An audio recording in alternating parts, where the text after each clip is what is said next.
Hi everyone, just wanted to show you a project I've been working on. My friend Tracy and I have been keeping long to-do lists of projects that we find that we want to give a try.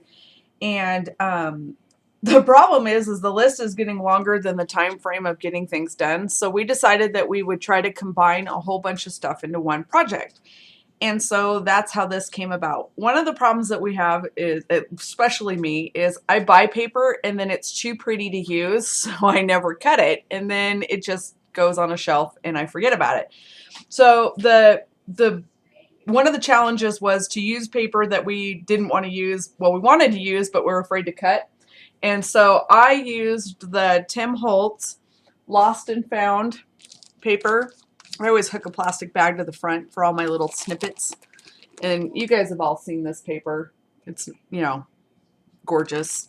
It's my favorite. I have to admit, I'm not a huge fan of the other two pads. I just not feeling them. So, but this one I love. Dark, distressed, it's yummy. So that was the challenge, was to use the Tim Holtz paper, and so this is what we came up with. It had to be a mini, inside a box, and then there was a whole list of things that we had to use with it. All the supplies and stuff I used in this project are at mousepotatodesigns.com, my blog, and so if there's any questions or anything, just leave me a comment there. Anyways, let's get to the box. I used a dollar box from Michaels. It's one of those little wood ones. It's kind of I call it like a checkbook shape. It was $1. Gotta love that. I distressed it and stained it with scattered straw distress ink. And then I did the edges in walnut stain. I covered the back with, of course, the tape measure paper. I'm trying really hard not to use my hands. I've done this like 3 times now because I talk with my hands apparently. So I'm trying really hard to remind myself to hold still. I used matte gel medium for the first time.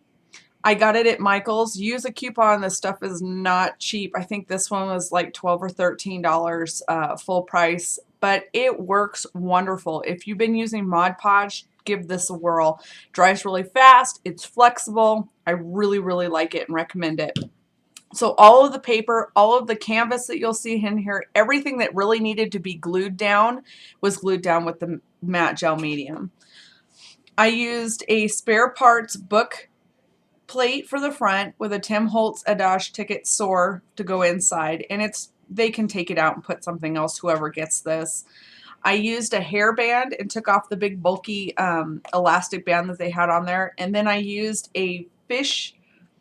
Okay, people who are sports people, I think it hooks the hook onto the line, but basically it comes with a little swivel, and let me see if I can get, can you see? It came with a little swivel part that I took off, but both ends open, so you can hook things in them and use them as hooks. So I use that to hold my elastic band on. Also, I put washers behind the holes because it was pulling through with use.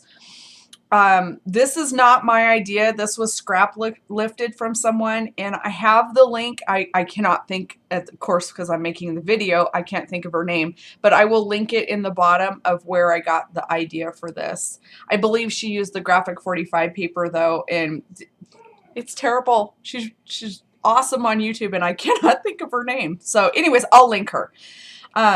So I kind of scrap lifted her idea, and I made a tag mini album for the inside. I put my information to cover the brads that hold the book plate on, and then I also provided another little square of paper that they can stamp on, whoever gets this, and cover that up if you don't want that showing there. Inside is the mini album, and again, it's a tag mini. We had to use acetate and a few other materials. So my front and back covers are made of the acetate. I use StazOn to distress it.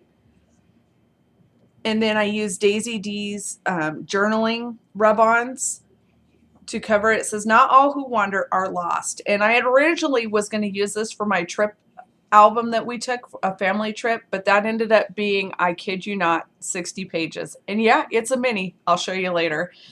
But so that was what this originally started out as.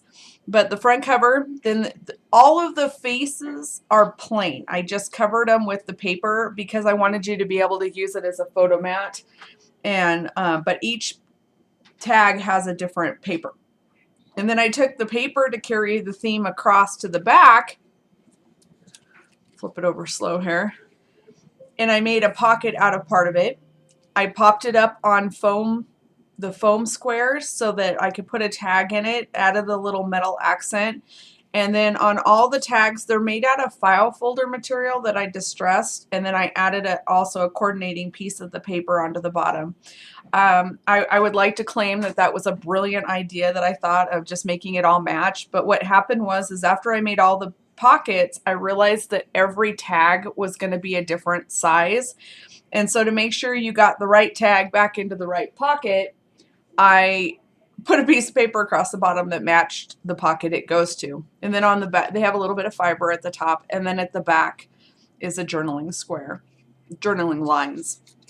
All of the back of the tags are covered in canvas. So all of the tags are made essentially the same way. I covered it in canvas, then I distressed it with the color of my choice on that page. This one happened to be burnt red. And then barn door distressed ink, and then I sprayed it with burnt red glimmer mist. And I did that on all of them with matching colors. Did all of the edges with walnut stain and a little bit of black paint to darken up the chipboard, added some metal accents, and then that's essentially each page. And so I'll just go through them here.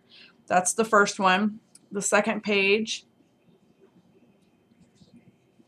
and then you flip it over and you have the pocket again with the tag, and this one has a little paper clip. And then we were supposed to use corrugated cardboard, and I could not think of how to use the corrugated cardboard in this because it's so small you couldn't like put it on a page as an accent. So I made a basic tag out of it. I glimmer misted it, distress inked it, and just basically left it plain. I don't know if you can tell, but oh my gosh, it's so sparkly. But they could put photos, journaling, whatever they want on it. The next tag is the labels, one of the rounder labels ones. And then again, the pocket. And I put a safety pin on this one. And they're all, you can really see the distressing and the spritz. Rusty hinge. Hello. The best color he got out. Okay, that and the forest moss. I like that one too. And then sprayed with peach delight. And again, all of the tags have journaling on the back. And then the last page is the bottle caps. And again, a pocket. This one I did in the forest moss. And these are those little fastener staplers. I don't know if you guys have seen that fastener machine. I don't have it, but every time I go into Big Lots, they have these for sale. And they come in a package of, I don't know, 50 or so, 50, 100, a little tiny package. But they're like $1.25, and I kept thinking, I'm not going to spend $1.25 on them. I don't have the machine. I'm not going to buy the machine. And so a lady goes, well, you know, those are 50 cents each, right? And so, of course, that was under $1, and that's all my brain heard. So I bought a whole bunch of them. And they're all metal. They're all a silver metal. And this one I colored with one of my brown Copic markers. But they're great, and you can use them by hand. You just smush them through your paper and bend the prongs down. If you guys all know the Bejeweled or Bedazzler machine, same basic principle, and they're real soft, so you can smush them by hand. So I recommend getting those. They come in a whole bunch of different patterns. And then of course the last page is once again the acetate with rub-ons, and I use StazOn to just stress it. The other thing I wanted to show you was all of these are grommets, you know, the double-sided grommets, but these were originally a brass color. I don't know if you can tell that it's been distressed and aged, but what I did was I colored it with ginger alcohol ink, and then I put little droplets of the copper mixative. And if you heat set the copper mixative and you let it go too long, it bubbles and it looks just like rust, but it doesn't come off. And so I did that on all of the grommets and all of the eyelets so that they look like they're really old and rusty. And it works really good. All the mixatives will do it. It bubbles up and it looks all aged. So that is my mini in a box. And again, I'll link the lady that I saw the YouTube video of in my comments so that you guys can find her stuff. You'll know who she is. Everybody knows who she is, and she's awesome. And as soon as you see it, you'll know. Thanks so much for watching. If you have questions or comments, please let me know. Again, there's a supply list on my blog, and I'm getting better, I think. I didn't move my hands so much.